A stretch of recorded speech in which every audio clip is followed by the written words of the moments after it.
Всем привет, ребята, я снова на СТО.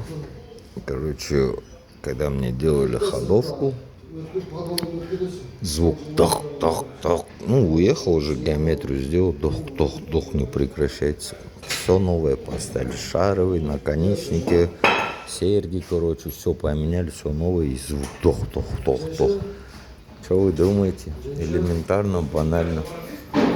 За источниками надо следить. Вот эти два болта он не затянул, короче.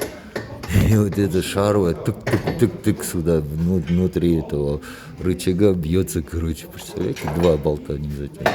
Вот. Так что имейте в виду, ну, поскольку мы раз начали делать диагностику, мы тут же выяснили, что у меня сгорел подшипник. Вот, центральный подшипник ступичный на передней. Проверяется легко. Поднимаете, машину поднимаете и крутите. И если уходит характерный звук, такой звук, у вас подшипник накрылся, он перегревается из-за... Ну, бывает некачественные подшипники, бывает масла там мало. Бывает, просто тормоза часто используете, нагревается эту область, и масло выгорает, ребята. Понятно, да?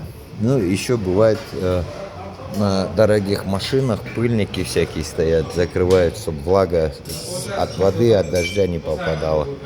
Подшипник этот безопасности. А в «Шевролете» такого нету, у него нет защитки с обратной стороны.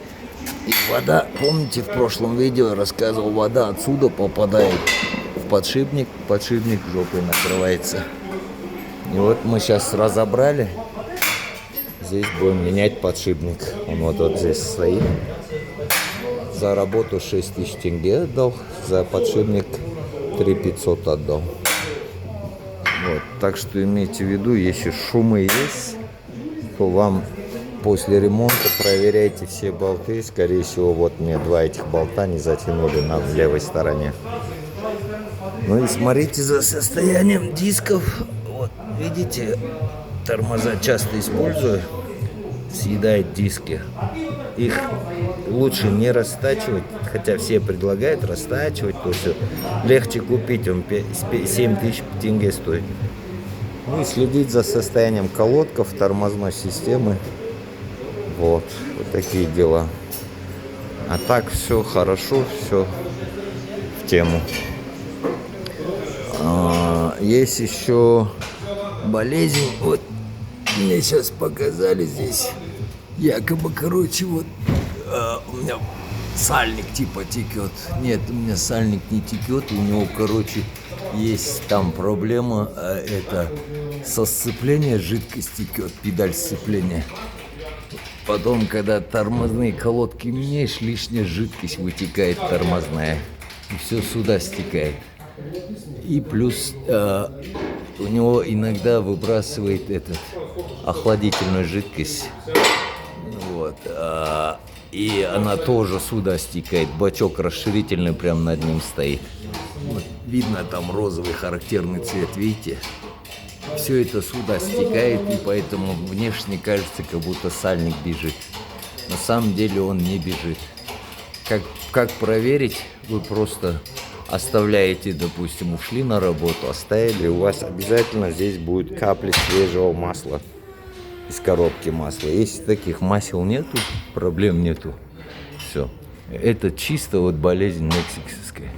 Ну и желательно, как в прошлом видео я говорил, держать поддон, видите, грязью закидывает все вот в таком состоянии грязном. Вот это все, это тормозная жидкость, которая лишнее выдавливает.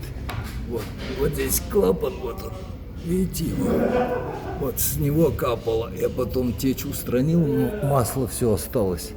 И также выдавливает оттуда там расширительный бачок тормозной жидкости, и все на него. И поэтому вот такие следы получаются. То есть не надо беспокоиться. Недавно, кстати, вышел из строя кондер. Сказали, кондер накрылся, оно много, короче. Куда мы поставили? Вот стоит на этом, вот на рычаге. сказали, накрылся у меня кондер, менять надо. Нет, его менять не надо. Оказалось, утечка на таком же шланге, только наверху. Все, банально просто заменили, заправили. 33 тысячи отлетело. Также следите за вентилятором в год раз. У него накрывается вентилятор, тоже вода попадает, защитки нету. И он быстро вылетает из строя. Вот. Начинается кипение, начинается машина дергать и так далее и тому подобное. Так что вот такие рекомендации вам, ребята. Следите за машиной. В любом случае, в полгода, в 3 месяца раз желательно заехать на СТО и проверяться. Всем пока. Кому понравилось видео, ставим лайки. Подписываемся, кто первый раз на канале. Будет интересно еще много чего.